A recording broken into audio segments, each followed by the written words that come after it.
Nassholes, I call them. I have a very low tolerance level for stupid bullshit. Every one of those items is provably untrue at one level or another, but we believe them because they're pounded into our heads from the time we're children. That's what they do with that kind of stuff. They put it in the heads of kids. They pound it in there because they know kids are too young to be able to mount a sophisticated argument against these kind of ideas. And so kids, and up to a certain age, by the way, kids are going to believe everything a grown-up tells them, everything. So kids never learn to question things. Nobody questions things in this country anymore. Nobody questions things. Why? People are too fat and happy. People are way too fucking prosperous for their own good. Everyone's got a cell phone that'll make pancakes and rub their balls on. Americans have been silenced, bought off and silenced by gizmos and toys. And as a result, no one's ever learned to question things. Kids who want to learn to read are going to learn to read. Much more important to teach children to question what they read. Fool me once, shame on you. Fool me twice, shame on me. I say, continue to believe pathological liars and you're an idiot. By the way, how much money is being spent on space?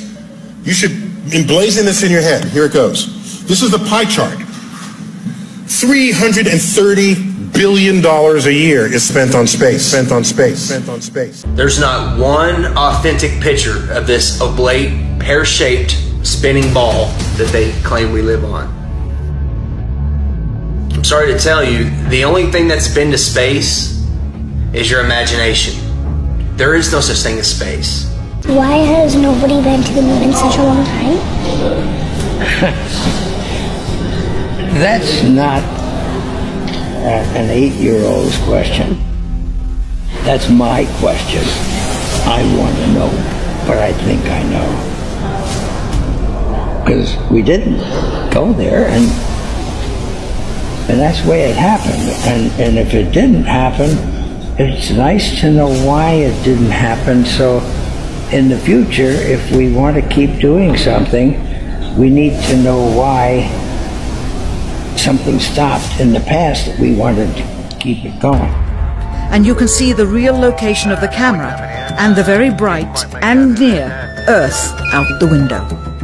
10 or 11 years ago, I stated to various scientists that the moon is not a piece of rock, but it is plasma. The Americans and Russians are thinking of landing men on it. Oh, well, that will never happen, never happen, never happen. Wobbling with the sun at over 600,000 miles per hour. When an organization of pseudoscientists tell me to go completely against what all my senses tell me, that we're stationary and flat, I see it's flat, it's immovable. And I'll go outside when I send a camera up without GoPro or fisheye lens. When I send a balloon up 100,000 feet and it shows the horizon flat, I can't go against that.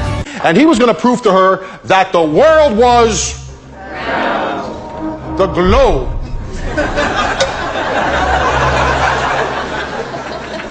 So this world is round story is 100% bullshit. It's total fiction. Yet how did our grandparents learn this? We learned this. Our grandchildren are probably going to learn this. How come? Because history is pop culture. 500 years ago, everybody knew the Earth was flat.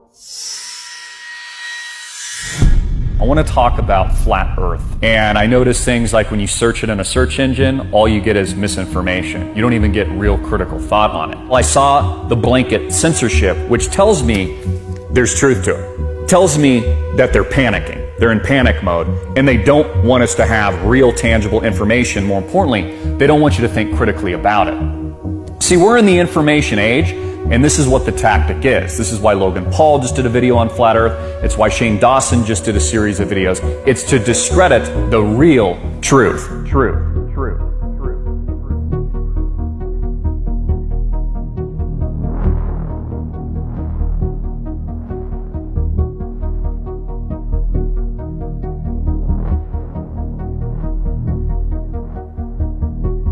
It tells me that there's something here that they don't want you to know. It tells me that mainstream science, NASA, and more importantly, our government powers are panicking. So they're hiring through the same companies that they own, because there's only 6 companies, by the way.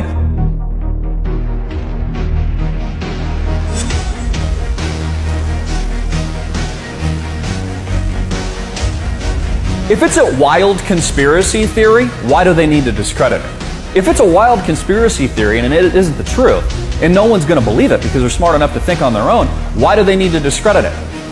Why do they need, and these same people, keep in mind, Logan Paul, Disney is the parent company. I'm pretty sure he gets a check from Walt Disney. Why would they then put out these misinformation campaigns? I mean, ask yourself these logical questions. I think we know the answer, and I think we know the reason. Is it possible that we're living in that Truman Show today? We're living on the flat earth with the dome, the firmament. As we start to look around us, we start to wake up, our eyes open, maybe that third eye opens, we start to understand, wow, this isn't what I thought it was. Maybe instead of being a worthless blob of goo that came from nothing and then developing into apes that were oohing and ahhing and then eating bananas like a bunch of idiots, maybe instead of that, we actually are the center of the universe. Maybe we are special. In fact, maybe there is unbelievable evidence of creation, but the government has decided to hide that from you. Why? Why is there so much misinformation? Why is there a giant disinformation campaign going on right now when it comes to things like flat Earth? Are my eyes lying to me? Or can I trust what I'm actually seeing? But Christopher, the Earth is a globe. I was told that when I was 1 year old. They said, look, this is a globe. Isn't it interesting? It's one of the first things that you're actually taught. The Earth isn't flat, it's a globe. Even though for hundreds and hundreds, if not thousands of years, they thought that the Earth was flat. Oh, but Christopher, we have all these images of outer space that show that the Earth is a sphere. Really? Where do the images come from? NASA. Oh, you mean the same NASA that is our government, our secretive breakaway government that hasn't been back to the moon since the 1960s. That NASA? Have you ever seen it with your own eyes?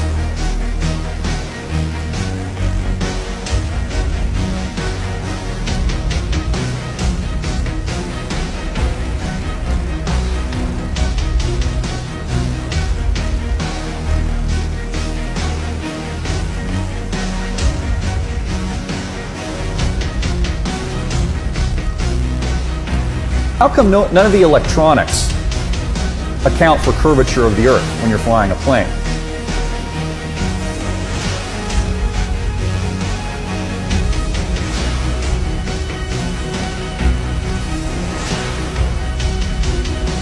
None of the engineering of bridges and train tracks, buildings, all kinds of infrastructure that goes for miles and hundreds and maybe thousands of miles, none of it accounts for, in its actual engineering blueprints, for the curvature of the Earth.